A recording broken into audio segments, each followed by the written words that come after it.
بيبدأ فيلمنا بشخص اسمه فرانك، وفرانك ده كان جندي سابق في القوات الخاصة، وحاليا بيكون شغال سواق بيوصل حاجات مشبوهة. وبالرغم من كده بيكون أهم حاجة عنده الالتزام والدقة. وفرانك بيكون عنده 3 قواعد مهمين. أول قاعدة فيهم إنه مستحيل يغير أي صفقة ومستحيل يعمل أي تعديلات فيها. وتاني قاعدة إنه محدش يعرف اسمه ولا هو يعرف اسم حد. وتالت قاعدة والأخيرة إنه مستحيل يفتح أي طرد بيوصله وملوش دعوة باللي جوه الطرد ده. وفرانك بيكون ملتزم جدا بالقواعد دي ومستحيل يكسرهم أبدا. بعدها بنشوف فرانك وهو بيجهز نفسه وبياخد عربيته وبيمشي عشان بيكون عنده مهمة توصيل دلوقتي. وبيروح يقف قدام بنك واللي بيكون جواه حرامية بتسرقه، وبيكون فرانك مستنيهم عشان ياخدهم ويهربوا. وبعد شوية بيخرج 4 حرامية من البنك وبيركبوا بسرعة عربية فرانك. وأول ما الحرامية بتركب العربية بيدوس فرانك على زرار وبيغير نمرة العربية. وبيطلب قائد الحرامية من فرانك إنه يمشي بسرعة قبل ما الشرطة توصل،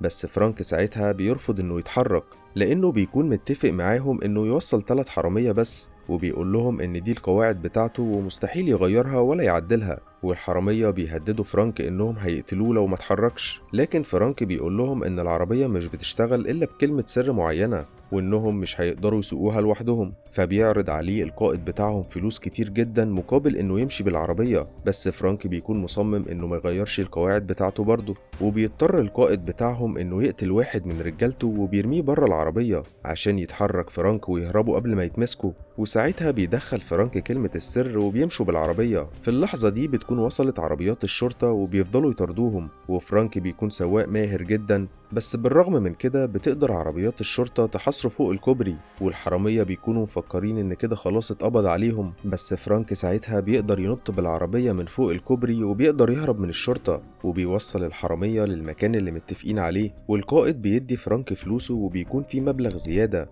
وبيقول لفرانك انهم عايزينه يوصلهم مكان معين، بس فرانك بيرجع للقائد المبلغ الزيادة ده وبيقول له انا مش بغير القواعد بتاعتي ولا بعمل فيها اي تعديلات. وبينزل ال3 حرامية وبيركبوا تاكسي عشان يوصلهم المكان اللي هم عايزين يروحوه. وفرانك ساعتها بيرجع نمر العربية الأصلية تاني وبيمشي. وبيرجع فرانك البيت وبينظف العربية من أي حاجة فيها. وتاني يوم بيشوف فرانك في التلفزيون إن ال3 حرامية اللي وصلهم امبارح اتقبض عليهم، وده بسبب إن سواق التاكسي اللي ركبوا معاه امبارح عمل حادثة بيهم والشرطة جت قبضت عليهم. وفرانك وهو قاعد يتفرج على الأخبار بيلاحظ إن في حد بيخبط على الباب، ولما بيشوف مين اللي بيخبط بيلاقيه جاره تاركوني. وبيكون جاره ده ضابط شرطة وبيبقى شاكك في فرانك بسبب هدوءه ونظافة عربيته على طول. وبيقول تاركوني لفرانك إن كان في عربية نفس لونه وموديل عربيته بالظبط بتهرب امبارح 3 حرامية، وإنهم قدروا يشوفوا نمر العربية اللي كانت بتهربهم، وإنه جاي يشوف عربية فرانك ويبص على النمر بتاعتها.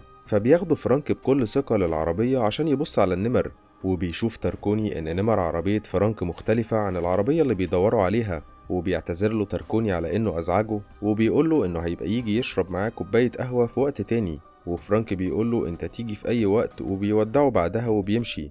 وبعد كده بيتصل واحد بفرانك وبيطلب منه عملية توصيل جديدة، وبيروح فرانك يقابل الشخص ده وبيعرف منه إنه عايز يوصل طرد مجهول لعنوان معين. فبيوافق فرانك وبيقول للشخص ده ال3 قواعد بتوعه وبيتفقوا على كل التفاصيل. وتاني يوم بيروح فرانك ياخد الشنطة اللي هيوصلها للعنوان اللي متفقين عليه، وبيحط رجالة الشخص اللي اتفق معاه الطرد في عربية فرانك وبيمشوا. وبيروح فرانك للعنوان اللي هيستلم فيه الطرد، بس هو في الطريق الكاوتش بتاع العربية بينام، فبيقف على جنب عشان يغير الكاوتش. وبيفتح شنطة العربية عشان يطلع الاستبن، فبيلاحظ فرانك إن الطرد اللي موجود في العربية بيتحرك، وبيعرف ساعتها إن الطرد ده فيه بني آدم. وبالرغم من كده مش بيهتم فرانك، لأن من ضمن قواعده إنه ما يفتحش الطرد نهائي. وبيغير فرانك كاوتش العربية وبيمشي ومش بيهتم بالطرد خالص. وبعد كده بيقف فرانك عشان يرتاح وياكل حاجة، وبيكون صعبان عليه الشخص اللي في الطرد، فبيشتري له حاجة يشربها وبيفتح الشنطة. وبعد تردد كبير بيقرر يكسر قواعده ويفتح الطرد، وبيلاقي في الطرد بنت جميلة اسمها لي، ومش بيرضى فرانك انه يفكها، بس بيشربها المشروب اللي اشتراه لها. وبعد كده بياخد المشروب منها وبيدخلها جوه الطرد تاني وبيقفل شنطة العربية وبيمشي. وهو في الطريق بيسمع البنت عمالة تخبط جامد، فبيركن العربية وبينزل يفتح الطرد تاني وبيطلب منها ما تصرخش عشان ما يقتلهاش. وبيشيل اللزقة من على بقها عشان يعرف هي عايزة تقول ايه، وبتقوله انها عايزة تدخل الحمام ضروري. فبيطلع فرانك حبل وبيربطه حوالين رقبتها وبيخليها تدخل غابة عشان تعمل حمام، وبعد دقايق بيفضل ينادي عليها بس مش بترد، فبيروح عشان يشوفها هي فين، ولما بيروح بيلاقيها ربطت الحبل في الشجرة ومش موجودة، وبيفضل فرانك يدور عليها، وبعد تدوير كتير بيقدر يلاقيها، وبياخدها فرانك وبيرجع بيها للعربية وهو متعصب جدا. بس فجأة بيلاقي قدامه 2 من ضباط الشرطة واقفين بيستكشفوا العربية، وأول ما الضابط بياخد باله إن فرانك شايل لي وهي مربوطة بيعرفوا إنها مخطوفة وبيهجموا عليه، بس فرانك بيقدر يضربهم هما الاتنين وبيفقدوا وعيهم. بعد كده بيروح فرانك للعنوان اللي هيتسلم فيه الطرد، وبيقابل الراجل اللي هياخد منه الطرد وبيسلمهوله، وبيسأل الراجل فرانك إذا كان هو فتح الطرد وشاف إيه اللي جواه، فبيرد عليه فرانك وبيقوله إنه مش بيفتح أي طرد وبيفهمه القواعد بتاعته. بس الراجل بيشك في كلام فرانك وبيطلب منه إنه يوصل طرد تاني، وبيوافق فرانك وبيتفقوا على كل التفاصيل، وبياخد فرانك الطرد والفلوس منه وبيمشي. بيروح فرانك يقعد في مطعم عشان ياكل ويرتاح قبل ما يوصل الطرد التاني، وقبل ما يرجع عربيته بتنفجر العربية بتاعته، وبيفهم فرانك إن ده ما كانش طرد وإن الراجل ده حطله قنبلة عشان يموته. وبيرجع فرانك بيت الراجل ده عشان يخلص على كل رجالته، وبيفضل يدور عليه بس مش بيقدر يلاقيه.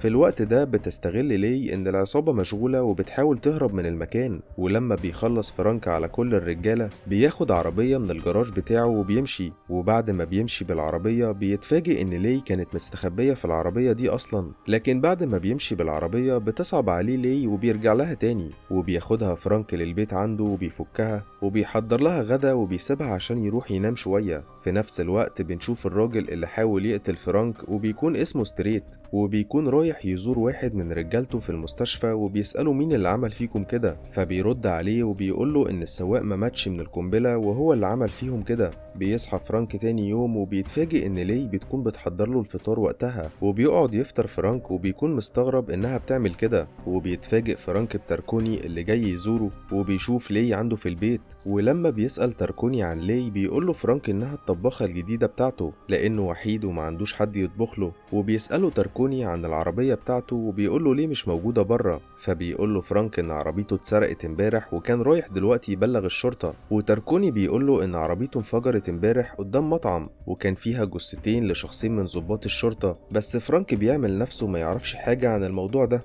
وتركوني بيقوله إنه مصدقه بس عايزه النهارده يجي هو ولي لمكتبه عشان يعملوا محضر السرقة، وكمان عايز يسألهم هما الاتنين شوية أسئلة. فبيوافق فرانك وبيقوله إنه هيجيله. وبعد ما بيمشي تركوني بيحس فرانك إن في حاجة غلط، وفجأة بيرمي ستريت ورجالته صاروخ على بيت فرانك وبيفضلوا يضربوا نار على بيت فرانك وهو جوه، لكن فرانك ولي بينجوا بأعجوبة لأنه بيكون أخد لي للسرداب بسرعة، ومن السرداب بينزلوا للمجاري وبيهربوا من المية من غير ما حد ما يشوفهم. وبعد عوم كتير بيخرجوا من المكان ده، وبيروح فرانك ولي اسم الشرطة عشان يقابلوا تركوني اللي بيكون شاف بيت فرانك وهو بيتدمر، وبيبدأ يسأل فرانك ولي عن اللي حصل. فبيقول له فرانك إن هو ولي خرجوا عشان يعوموا شوية ولما رجعوا البيت لقوه متدمر. في الوقت ده بيطلب رئيس تركوني منه إنه يروح له، فبيسيبهم تركوني لوحدهم وبيخرج عشان يكلم الرئيس بتاعه. وبتروح لي لكمبيوتر تركوني وبتفضل تدور على اسم رئيس العصابة اللي بيطاردهم لحد ما بيلاقوا كل المعلومات عنه وبيعرفوا إن اسمه ستريت.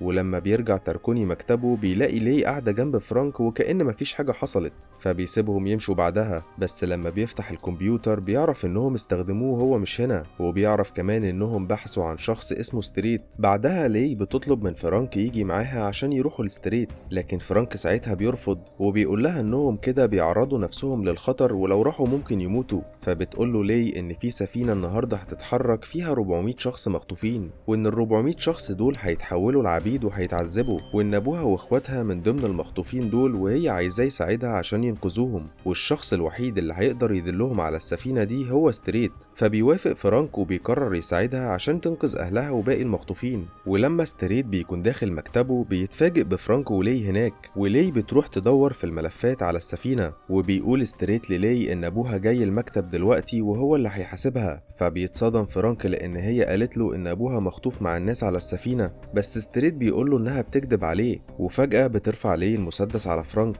وفي اللحظة دي بيدخل شخص اسمه كواي، وده بيكون أبو لي وشريك ستريت في تجارته في البشر. وبيفضل كواي يهدد لي عشان تنزل المسدس، ولما بتنزل المسدس كواي بيؤمر رجالته إنهم يخلصوا على فرانك، بس بيقفوا في آخر لحظة لما بيعرفوا إن تاركوني طالع المكتب دلوقتي عشان يحقق مع ستريت ويعرف إيه علاقته بفرانك ولي. فستريت بيؤمر واحد من رجالته يضرب فرانك ويخليه يفقد الوعي. ولما بيدخل تاركوني مكتب ستريت، كواي بيطلب من تاركوني يقبض على فرانك عشان كان خاطف لي، وانه كان جاي ومعاه لي عشان يبتزهم وياخد منهم فلوس، بس هم اتصرفوا معاه. فبيقبض تاركوني على فرانك وبياخده وبيمشي، بس تاركوني بيكون شاكك ان في حاجة غلط. ولما بيفوق فرانك بيلاقي نفسه في القسم، وبيحكي له تاركوني عن كل حاجة. وفرانك بيقول له على الناس المخطوفة على السفينة، وبيطلب من تاركوني يسيبه عشان يقدر ينقذ الناس المخطوفة دي. وبيقول فرانك لتاركوني انه لو سابه هيقدر ينقذ الناس دي بسرعة، لكن الشرطة لسه هتاخد وقت كتير. وبيوافق تاركوني ساعتها، وبيمثلوا ان فرانك خده رهينة عشان يهرب من القسم.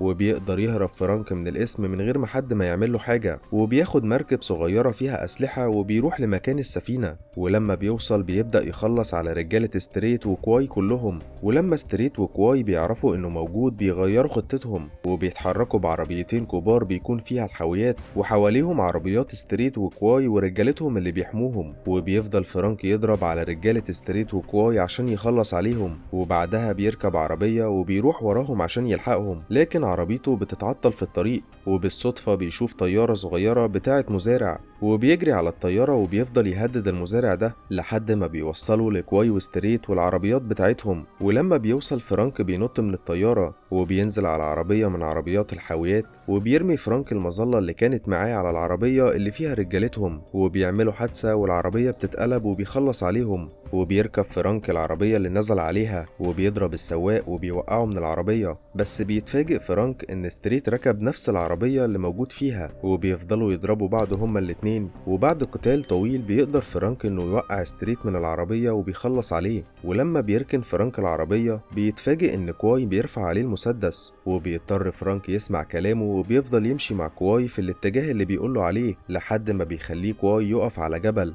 وقبل ما يقتل فرانك بثواني بيتضرب بالنار في ظهره. ولما بيبص كواي عشان يشوف مين اللي ضربه بيلاقيها لي بنته، وبيموت كواي وبتنهار لي عشان هي السبب في موت ابوها. وبيحضنها فرانك وبيفضل يهديها. وفي اللحظة دي بيوصل تاركوني والشرطة وبيحرروا كل الناس المخطوفين. بيكون قدر فرانك ينقذ الناس المخطوفة من الاستعباد اللي هم فيه. وبنكمل بعد 3 سنين وبنشوف فرانك قاعد في عربيته وبيستعد لمهمته الجديدة، وبتظهر بنته وبتطلب منه يساعدها عشان كاوتش العربية بتاعها فيه مشكلة، بس فرانك بيرفض انه يساعدها وبيقول لها انه مستعجل جدا. وفجأة بتطلع مسدس وبتهدده بيه، وبتقوله لو ما نزلتش من العربية هقتلك. فبينزل فرانك وبيلاحظ ان معاها 4 شباب بيكون معاهم أسلحة، وبيركب الشباب دول العربية وبيحاولوا يشغلوها. وفرانك بيقول لهم ان العربية مش بتشتغل الا بكلمة سر، ومش بيرضى يقولها لهم. فبينزل الشباب دول وبيحاولوا يضربوه، لكن فرانك بيقدر يتعامل معاهم وبيضربهم، وبيقعوا كلهم على الأرض ساعتها.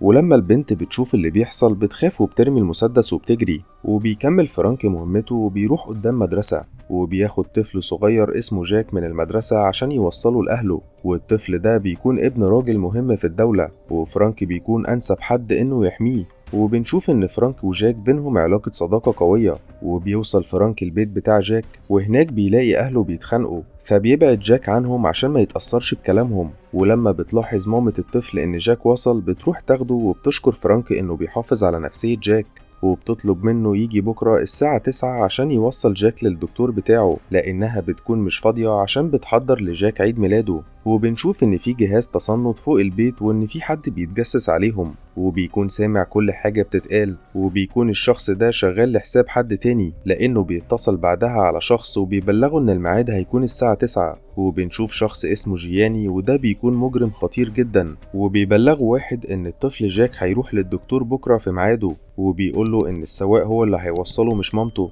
فبيقول لهم جياني كده أحسن، وبيطلب منهم يجهزوا أدوات المهمة. وبيدي جياني فيروس لشخص اسمه ديمتري، وبياخد جياني الترياق وبيحتفظ بيه في بيته. وتاني يوم بتروح عصابة جياني لعيادة الدكتور بتاع جاك، وبيكون فرانك وجاك في طريقهم للعيادة برضه، لكن العصابة بتوصل للعيادة الأول وبتخلص لولا فورا على الممرضة والدكتور. ولولا دي بتكون المساعدة بتاعت جياني، وساعتها بتبلغ لولا جياني إن المهمة ابتدت وقدروا يسيطروا على العيادة. وبتخبي العصابة جثة الدكتور والممرضة في أوضة وبينتحلوا شخصيتهم. ولما بيوصل فرانك وجاك للعيادة بيشوفوا لولا في استقبالهم وهي منتحلة شخصية الممرضة، وبتقول لهم إن الدكتور تعب فجأة ومش موجود، وإن في دكتور تاني هو اللي هيدي تطعيم لجاك. بس جاك بيلاحظ إن دي مش الممرضة اللي بتكون موجودة كل مرة، فبتقوله لولا إن الممرضة اللي كانت موجودة اتعدت من الدكتور وتعبانة هي كمان. فبيستغرب فرانك من ردها، بس بيقول جايز يكون كلامها منطقي. وبيوصل فرانك جاك أوضة الدكتور واللي بيكون ديمتري منتحل شخصيته، وبيدخلوا الأوضة وبيقفلوا عليهم الباب. وفي الوقت ده بيجي اتصال لفرانك من صديقه اللي المفروض هياخده من المطار، وبنعرف إن صديقه ده مفتش الشرطة تاركوني. بس وهما بيتكلموا في الموبايل بيشوف فرانك شخص غريب وبيكون لابس بالطو عليه اسم الدكتور الحقيقي، وبيدخل أوضة التطعيم. وبيلاحظ فرانك إن في دم خارج من أوضة التخزين، فبيشك في اللي بيحصل وبيدخل على طول أوضة التطعيم وبيطلب من ديمتري إنه ما يديش التطعيم لجاك. بس ديمتري بيرفض وبيكون عايز يحقنه بالعافية، بس فرانك بيمنعهم وبيهرب جاك من فتحة التهوية وبيهجم عليهم فرانك وبيفضل يضرب فيهم. ولما بيخرج من الأوضة بيشوف لولا قدامه وبتفضل تضرب عليه نار، فبيحط فرانك قدامه الباب عشان يحميه من الرصاص. وبيدخل فرانك أوضة التخزين وبيفضل يدور على أي حاجة تساعده، وبيلاقي أنابيب أكسجين قدامه فبيرميهم بره وبيولع فيهم عشان ينفجر المكان كله. بس بتقدر لولا إنها تستخبى ومش بيحصل لها حاجة، وساعتها بيقدر فرانك إنه ياخد جاك ويخرجوا. وبتقتل لولا زميلها بالغلط عشان كانت مفكراه جاك، وبتفضل هي وديمتري اللي عايشين. وبتبعت لزميلها اللي بيكون مستني في العربية بره إنه يحط قنبلة تحت عربية فرانك. ولما بيطلع فرانك وجاك بياخدوا العربية ويهربوا. وساعتها بتبلغ لولا جياني إن الخطة فشلت وإنهم هينفذوا الخطة البديلة. وبنروح لبيت جاك بعد كده وبتكون مامته حضرت كل حاجة لعيد ميلاده. ولما بيوصل فرانك للبيت بيقف فجأة عشان بيكون جاله تليفون من جياني بيحذره إنه لو ما سمعش كلام لولا هيقتل جاك. وبترفع ساعتها لولا مسدس على جاك، فبيضطر فرانك ساعتها يسمع كلامها. في الوقت ده بتكون مامة جاك شايفة اللي بيحصل وشكت إن في حاجة غلط. ولما بيخرجوا بالعربية من البيت بيلاقوا إن في عربية شرطة جاية عليهم، فبتضرب لولا عليهم نار وبتبوظ كاوتشات العربية عشان ما يقدروش يلحقوها.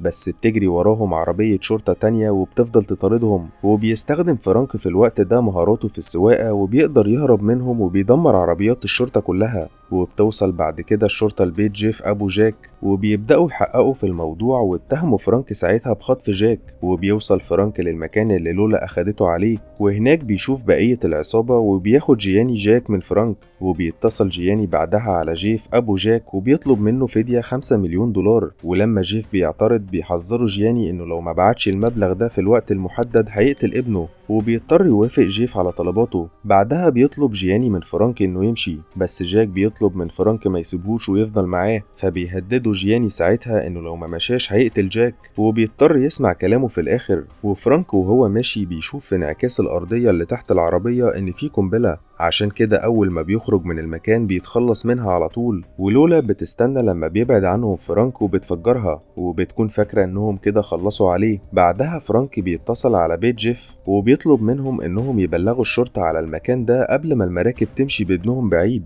وبتوصل الشرطة للمكان، بس للأسف بيكونوا وصلوا متأخر ومش بيلاقوا فرانك لأنه بيكون سايب تليفونه في المكان ده. بعدها فرانك بيتصل بصديقه تاركوني وبيقول له يخرج من البيت، بس بيكون اتأخر لأن الشرطة بتكون ساعتها وصلت بيت فرانك وحصرته كله. وبتقبض الشرطة على تاركوني، ولما بيسألوه انت مين بيقول لهم الطباخ بتاع فرانك. وبنروح لبيت جيف وبيجي اتصال لأودري مامة جاك، وبيطلع فرانك اللي بيتكلم وبيطلب منها ما تبينش انها بتكلمه، وبيقول لها ان اللي حصل غصب عنه وان كان معاهم واحدة من العصابة في العربية وبتهدده رفع مسدس على جاك. وبيقول لها ان اللي خطفوا ابنها كانوا في العيادة اصلا، وبيحكي لها كل اللي حصل معاهم، وبيوعدها انه هينقذ جاك ويرجعه لها تاني. وتاركوني بيكون في اسم الشرطة وبيحققوا معاه، وبيسألوه ليه كذب عليهم وقال لهم انه الطباخ مع انه مفتش شرطة. فبيقول لهم إنه اتخض منهم واتفاجئ من اللي حصل، وبيسألوا المحقق عن مدى صداقته بفرانك، فبيقول له تاركوني إنهم مش أصدقاء ولا حاجة، وبيستغرب المحقق لأنهم لقوه بيطبخ في بيته، فبيقول له تاركوني عادي، ما أنا ممكن أطبخ لكم بدل الأكل اللي عندكم اللي طعمه وحش، وبيسألوا فين مكان المطبخ. وبنشوف فرانك وهو في العيادة عشان ياخد الإبرة اللي كانوا هيحقنوا بيها جاك، وبياخد كمان لقطات من الكاميرا لديمتري، وبيلاقي كمان الإبرة، بس ساعتها الشرطة بتكون وصلت وبيشوفوا الإبرة وبيكسروها، فبيلاقي واحدة تانية وبياخدها وبيهرب من المكان بسرعة. بعدها بنشوف جيف وهو بيسلم الفدية في المكان اللي متفقين عليه، وفي اسم الشرطة بيكون تاركوني في المطبخ وقاعد بيطبخ للشرطة، وبيجيله اتصال من فرانك وبيكلمه على انه مامته عشان الشرطة ما تشكش في حاجة، وبيقول فرانك لتاركوني انه هيبعت له صورة شخص وعايزه يعرف معلومات عنه، وبتكون صورة لديمتري. وبيعرف تاركوني انه عالم فيروسات مجنون وبيحب صناعة الفيروسات القاتلة، وبيدي لفرانك عنوان بيته، وبيروح فرانك على بيته وبيشوف ديمتري وبيضرب عليه نار، وبيهرب ديمتري بسرعة قبل ما فرانك يمسكه، وبيفضلوا يطاردوا بعض في البحر لحد ما بيطلعوا على كوبري وبيقدر فرانك انه يمسكه، وساعتها بيحقن فرانك ديمتري بحقنة فيها مية، وبيضحك عليه فرانك وبيقوله ان دي الحقنة اللي كان هيديها لجاك، وبيسأله فرانك عن مكان جاك، بس ديمتري مش بيرضى يقوله وبيهرب منه، وفرانك هنا بيكون قاصد يسيبه يهرب عشان يمشي وراه. وبنروح لبيت جيف وبتكون الشرطة لسه في بيته وبيكونوا مستنيين حد يجي ياخد الفلوس، وبتتخانق أودري مع الشرطة وبتقول لهم يتحركوا وينقذوا جاك، وبتعرفهم بالغلط ان فرانك كلمها، وهم بيتخانقوا بيوصل لهم رسالة ان جاك في الجنينة وبيكون في وسط عربية مصفحة، وبيبعتوا روبوت عشان يفتحها بس بيتدمر اول ما بيوصل لها، وبيكونوا خايفين جدا لانها ممكن تكون جواها قنبلة، وبتكون أودري خايفة على جاك انه يتخنق جوه العربية، فبتجري على العربية وبتفتح الباب وبتلاقيه قدامها، وبيكون ساعتها جياني مراقب كل اللي بيحصل، وبيظهر ان الموضوع منتهاش لحد هنا لانه بيكون فرحان ان الطفل بيتنفس في وسط اهله. وبنروح لفرانك اللي بيكون ماشي ورا ديمتري وبيراقبه، وبيوصل لمكان غريب شبه مستشفى قديمة وبيشوف مجموعة من الناس وبيكونوا تعبانين، وبنروح لديمتري وبنشوفه وهو بيطلب من زميله نسخة من الترياق، وزميله بيقوله ان الدكتور مش موجود بس بيقدر ديمتري انه يلاقيه، وبيقتل صاحبه ساعتها، لكن فرانك بيوصل وبيقتل ديمتري، وساعتها بيقول الدكتور لفرانك على كل حاجة، وبيقوله ان اللي خطف جاك شخص اسمه جياني وانه قاتل مأجور، وبيقوله ان جياني خطف جاك مش عشان الفلوس، وانه خطفه عشان يحقنه بالفيروس، واي حد هيتنفس جنب الشخص حامل الفيروس ده هيتنقله المرض على طول، ولو ما خدش الترياق في الوقت المناسب هيموت. وبيطلب فرانك الترياق من الدكتور ساعتها، فبيرميه الدكتور من الشباك وبينط وراه فرانك وبيقدر انه يلحق واحد منهم بس. وبنروح لبيت جيف وبيكون هو وأودري مع جاك، وبيكون معاهم دكتور عشان يكشف على جاك اللي كان تعبان وعنده سخونية، والدكتور بيقول لهم انه تعبان بسبب التهاب فيروسي وهيروح بالعلاج عادي، لكنه بيكون مش عارف السبب الحقيقي. وبعد كده بيروح جيف على المؤتمر بتاعه، وبيوصل فرانك البيت جيف من غير ما الشرطة تشوفه، وبيقابل أودري وبيقول لها على كل اللي حصل، وبيقول لها ان جاك محقون بفيروس مميت عشان يعدي باباه، عشان وهو في المؤتمر يعدي باقي رجالة الحكومة، وبيحقن فرانك جاك بالترياق اللي معاه، وبيقول لأودري انه هيروح يدور على باقي الترياق عشان يقدر يعالج كل الناس اللي اتعادوا منه. وفي نفس الوقت الشرطة بتكتشف ان في حد دخل البيت، وساعتها بيلاقوا فرانك وبيهاجموه بس بيقدر يهرب منهم. والناحية التانية جيف بيكون وصل المؤتمر بس بيكون باين عليه انه تعبان، وبتتصل بيه أودري وبتقوله انه ما يخرجش للمؤتمر، بس الخط بيقطع ومش بتقدر تقوله كل اللي حصل. وبنشوف فرانك وهو بيتصل على صديقه تاركوني وبيطلب منه يجيب له معلومات عن جياني، وبيعرف ان جياني ده قاتل لحساب اللي يدفع اكتر، وانه اصلا من كولومبيا، وبيعرفوا مكان اقامته حاليا في امريكا. بس الشرطة بتكتشف ان في حد اخترق جهاز في المكتب وبيروحوا يقبضوا على تاركوني، وفي الوقت ده بتكون أودري تعبت جدا وبيغمى عليها، وبيكون جيف كمان تعب وبتيجي الاسعاف تاخده، وبيكون الفيروس انتشر لأي حد كان موجود جنب جيف. وبنروح لبيت جياني اللي بيكون مع الدكتور، وبيقرر جياني يحتفظ بالترياق في دمه عشان محدش يقدر يسرقه. في الوقت ده بيوصل فرانك للمكان وبيشوفوا جياني في كاميرات المراقبة، وبيبعت جياني رجالته عشان يخلصوا عليه، بس بيقدر فرانك انه يهرب منهم ويدخل الجراج، وبيفضل يضرب اي حد يلاقيه في وشه وبيخلص عليهم كلهم. وبيدخل بعد كده لجياني اللي بيجهز نفسه وناوي يسافر كولومبيا، وبيسأله فرانك هو ليه بيعمل كده، فبيقول له جياني انه بيشتغل لحساب عصابات المخدرات الكبيرة، وإنهم عايزين يتخلصوا من رجالة الحكومة عشان بيعطلوا لهم شغلهم. وبتنزل ساعتها لولا وبيكون معاها سلاح عشان تخلص على فرانك، وبيهرب جياني عشان يلحق طيارته. وبتحاول لولا إنها تقتل فرانك، بس بيقدر فرانك إنه يتغلب عليها ويقتلها. وبيروح فرانك على المطار عشان يلحق جياني قبل ما يهرب. وبيطلع فرانك على الطيارة وبيقتل واحد من الطيارين، وبيروح لجياني اللي بيقوله لو عايز الترياق أكيد هتحافظ عليه لأنه نقل الترياق كله لدمه. فبيقوله فرانك إنه هيوصله المعمل سليم. وبيفضلوا يضربوا بعض جوه الطيارة، وبتفقد الطيارة ساعتها توازنها وبتقع في البحر. وبيقدر فرانك إنه يقبض على جياني، وبتوصل الشرطة وبيقبضوا عليه. وبعد فترة بنشوف جاك مع عيلته في المستشفى، وبيكون فرانك رايح يزورهم، بس لما بيروح وبيلاقيهم مبسوطين مع بعض بيقرر انه ما يقطعش اللحظة دي عليهم. وبيرجع ساعتها لصاحبه تاركوني وبيوصله المطار، وبيعتذر له على كل اللي حصل معاه. وبعدها بيروح فرانك لعربيته، وبيجيله اتصال ساعتها عشان يسلم طرد جديد ويبدأ مهمة تانية. وبنكمل بعد سنتين وبنشوف سفينة كبيرة على حدود مارسيليا، وبتكون محملة بضايع في كونتينرات كبيرة. وبيدخل شخصين من أمن المينا عشان يكشفوا على البضايع بعد ما بيكونوا شامين ريحة مش حلوة. وبينزلوا للدور اللي تحت في السفينة اللي جاية منه الريحة، وأول ما بيوصلوا بيلاقوا كونتينر بضايع قدامهم. ولما بيفتحوه بيلاقوا براميل كبيرة، ولما بيفتحوا واحد من البراميل دي بيلاقوا فيه مادة بتغلي. وأول ما بيقربوا منها بيغمى عليهم وبيقعوا على الأرض. وبيوصل أفراد العصابة وهم متنكرين في لبس أفراد الأمن، وبيكونوا لابسين أقنعة عشان ما يحصل لهمش حاجة. وبيلاقوا أفراد الأمن اللي دخلوا واقعين على الأرض ووشهم مشوه، فبياخدوهم وبيرموهم في البحر عشان يخلصوا منهم. في الوقت ده بيكون فرانك وتاركوني على مركب في وسط البحر وبيصطادوا سمك. وتاركوني بتجيله مكالمة، وبيعرف من المكالمة إن في شخص سايق عربية بسرعة كبيرة جدا، وإنه كسر الكمين اللي على الحدود وهرب من الشرطة. فبيضطر يقطع أجازته ويروح القسم عشان يحقق في الموضوع ده. وبعدها بنشوف وزير البيئة وهو في مكتبه، وبيجيله ظرف من حد مجهول.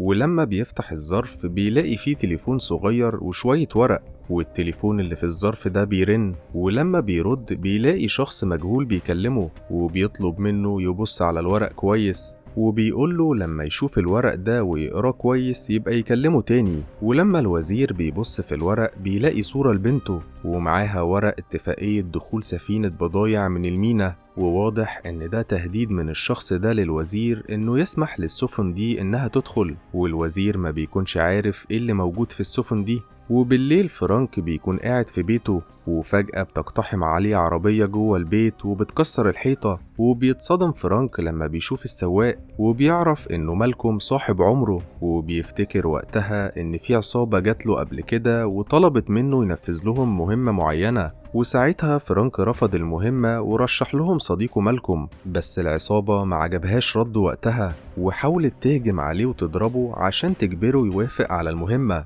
لكن فرانك ما استسلمش وقدر يتصدى لهم، ونزل فيهم ضرب واحد واحد لحد ما خلص عليهم ونفذ اللي في دماغه في الآخر ورفض المهمة. وبنرجع لوقتنا دلوقتي، وفرانك بيروح يقرب من مالكوم عشان يطمن عليه، وبيلاحظ انه مصاب اصابات خطيرة. فبيتصل بالاسعاف بسرعة وبيحاول يطلعه من العربية، لكنه بيتفاجئ لما مالكوم بيرفض يطلع من العربية، وبيطلب من فرانك يعالجه وهو في العربية ومش بيعرفه السبب. وفي الوقت ده بتوصل عربية الإسعاف وبيطلعوا مالكوم من العربية وبياخدوه للمستشفى. وبيرجع فرانك تاني للعربية وبيفضل يفتشها، وبيكون هيتجنن ويعرف ليه مالكوم ما كانش عايز ينزل منها. ولما كان بيدور في العربية بيكتشف إن في بنت جواها، وبيحاول فرانك يخرجها لكن البنت بترفض برضه، وبتقوله إنهم لابسين إسورة في إيديهم، والإسورة دي بيكون فيها قنبلة مربوطة بالعربية. وبتقوله إنهم أول ما يبعدوا عن العربية بمسافة معينة القنبلة هتنفجر فيهم.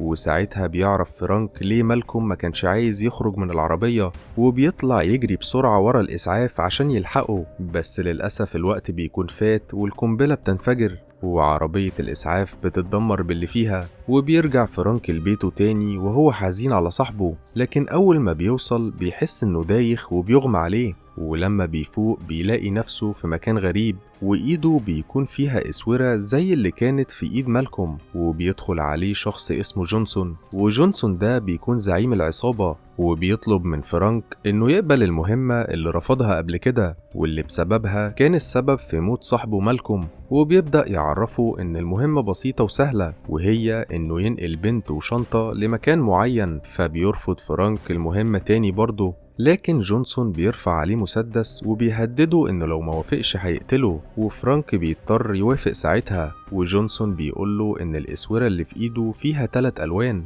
وإنه لو بعد عن العربية 100 متر بس هتتحول الإسورة للون الأحمر، وبالتالي هتنفجر فيه الإسورة وهيموت، وبيحذره وبيقوله لو حاولت تفك الإسورة دي هتنفجر فيك برضه. بعدها بيتحرك فرانك بالعربية وبياخد معاه البنت اللي المفروض يوصلها، وأثناء ما كانوا في الطريق بيتكلم فرانك معاها وبيحاول يعرف منها أي معلومات عن المهمة وليه العصابة دي خاطفينها، بس البنت مش بترضى تتكلم وبتفضل ساكتة. وفي نفس الوقت بيكون وزير البيئة قاعد مع أفراد العصابة وبيسألهم عن نوع البضايع اللي على السفينة، فبيقولوله إنها مواد كيميائية بيحتاجوها في الصناعة، وبيعرفوه إنها مش سفينة واحدة اللي هتدخل البلد، دول 8 سفن. فبيطلب الوزير منهم مهلة 24 ساعة عشان يراجع الورق ويفكر في الموضوع كويس. وبنرجع لفرانك اللي بيكون في طريقه عشان يخلص المهمة، وبيروح لواحد صاحبه عالم وبيسأله عن الإسورة اللي في إيده، فبيقوله صاحبه إنها إسورة محكمة جدا ومش سهل إنها تتفك من غير ما تنفجر، وخصوصا إنها مربوطة في العربية وأي غلطة ممكن يروحوا فيها كلهم. وفجأة بيدخل عليهم رجالة جونسون، وبيعرف فرانك إنه متراقب من أفراد العصابة طول الطريق، وواحد منهم بيطلب من فرانك يكمل مهمته، لكن فرانك بيرفض وبيقرر يتحداهم، ووقتها العصابة بتهجم عليه وبتحصل بينهم معركة قوية، وفرانك بيفضل يضرب فيهم وبيكسر عظمهم، وبيقلع البدلة وبيلفها على الأسلحة بتاعتهم وبيوقعها على الأرض، وبيقدر إنه يخلص عليهم. وبيظهر واحد ضخم قدامه وبيهجم عليه وبيمسك فرانك وبيحدفه على الحيطة، ولما فرانك بيضربه بيلاقيه ما بيتأثرش بضربه نهائي، فبياخده فرانك المكان بيكون تحته قبو كبير وبيفضل يضرب فيه وبيخبطه بمجرفة لحد ما بيغمى عليه وبيقع في القبو، وبكده بيكون قدر يخلص منهم كلهم. وبعدها بيكمل فرانك في طريقه وبيتصل بجونسون وبيطلب منه تفسير لكل اللي بيحصل وإلا مش هيكمل المهمة، وجونسون بيقوله إنه أول ما يوصل مدينة بودابست هيقوله على كل حاجة. وبيوصل فرانك بودابست وبيقف في شارع وبيكون في تليفون بيرن في الشارع ده، فبينزل فرانك يرد عليه وبيلاقيه جونسون، وبيقوله ساعتها جونسون إنه طرده من المهمة. وفي الوقت ده فرانك بيشوف حد تاني ركب العربية وبياخد البنت معاه وبيمشوا، فبياخد فرانك عجلة من الشارع وبيطلع يجري وراه لحد ما بيوصلوا المصنع، وبيكون فرانك قدر يلحقه وبيهجم عليه وبيرميه بره العربية، وبياخد العربية بعدها وبيمشي. وبعد شوية بيلاقي فرانك عربية تانية بتطارده على الطريق لحد ما بيتزنق بين عربيتين وبيقدر يعدي بينهم على العجلتين بس، وبيتصل فرانك بجونسون وبيسأله عن العربية اللي بتطارده، فبيقوله جونسون انه ما يعرفش حاجة عنها، وبيقوله حاول تهرب منها لحد ما تصرف، وبتفضل العربية تطارده وبتضرب عليه نار، فبياخدهم فرانك ناحية جبل عالي وبيفضل يضيق عليهم الطريق، وساعتها ما بيقدروش يسيطروا على العربية وبيقعوا من فوق الجبل. وجونسون بيعرف ان العربية اللي كانت بتطارد فرانك تبع الوزير، فبيكلم جونسون الوزير وبيقوله انه لو اتدخل تاني هيقتل بنته. وفي الوقت ده بتبدأ البنت تحكي لفرانك كل حاجة، وبتقوله ان اسمها فالنتينا وانها تبقى بنت وزير البيئة، وان في حد خطفها قبل ما تقابله بيوم وما كانتش عارفة سبب خطفها، وبتعرفه ان في واحد اسمه مالكوم قال لها انه سواق وهينقلها لمكان معين، ولما كانوا في الطريق اتضرب عليهم نار لحد ما وصلوا لبيت فرانك ومالكوم مات ساعتها. وبتكون لحد دلوقتي مش عارفة هي اتخطفت ليه. وتاني يوم بيوصل فرانك المكان اللي كان متفق عليه مع جونسون، وبيكون جونسون ورجالته محاوطين المكان كله، وبياخدوا فالنتينا من فرانك وبيفكوا الأسورة بتاعتها وبيهاجموا فرانك بالأسلحة عشان يقتلوه. بس فرانك بيهرب منهم وبينط بالعربية في البحر، لكنه قبل ما ينزل البحر بيتصل بتاركوني وبيعرفه مكانه. وبعد كده بيطلع فرانك شنطة كبيرة من العربية وبيفضي هوا الكاوتشات فيها وكمان بيتنفس منها. وبعد شوية بتوصل الشرطة للمكان، وقبل ما ينزلوا فرقة بحث للبحر عشان يدوروا على فرانك بيلاقوا فرانك قاعد فوق العربية وفي جرار سحبه بره المية. في الوقت ده بيكون جونسون ورجالته وفالنتينا راكبين قطر عشان الشرطة ما توصلهمش، لحد ما المهلة اللي عاطينها للوزير عشان يمضي الأوراق تخلص. وفرانك بيكون قدر إنه يتتبع موبايل جونسون وقدر يحدد مكانهم، وبيطاردهم بالعربية وبيفضل ماشي جنب القطر لحد ما بيقطع الطريق وبينط فوق القطر بالعربية وبينزل جواه. وبتفضل العصابة تضرب عليه نار، فبيستخبى فرانك تحت كرسي وبيحدف على واحد من العصابة شنطة وبياخد منه السلاح بتاعه، وبيضرب على باقي العصابة نار لحد ما بيخلص عليهم. وبيروح فرانك بعدها ورا جونسون عشان ينقذ فالنتينا، بس وهو رايح بيلاقي اسورته بقى لونها احمر، وده عشان هو بعد عن العربية. فبيطلع وقتها فوق القطر عشان يحرك العربية، لكن جونسون بيفك اجزاء القطر عن بعض عشان فرانك ما يوصلهمش. بس فرانك بيسوق العربية بأقصى سرعة وبيقدر يدخل بعربيته جوه عربية القطر اللي فيها جونسون، وبيهجم على جونسون وبيفضل يضربه. فبيطلع جونسون سكينة وبيحاول يقتل فرانك بيها، بس فرانك بيضربه وبيوقعه على الأرض وبيربطه في العربية وبياخد منه مفتاح الإسورة، وبيفك الإسورة اللي في إيده وبيحطها في إيد جونسون وبيزق العربية عشان تقع بجونسون من على القطر. بس في آخر لحظة بيقدر جونسون يفك نفسه وبتقع العربية من القطر، لكن جونسون بيكون لسه لابس الإسورة، وساعتها بتتحول الإسورة اللي في إيده للون الأحمر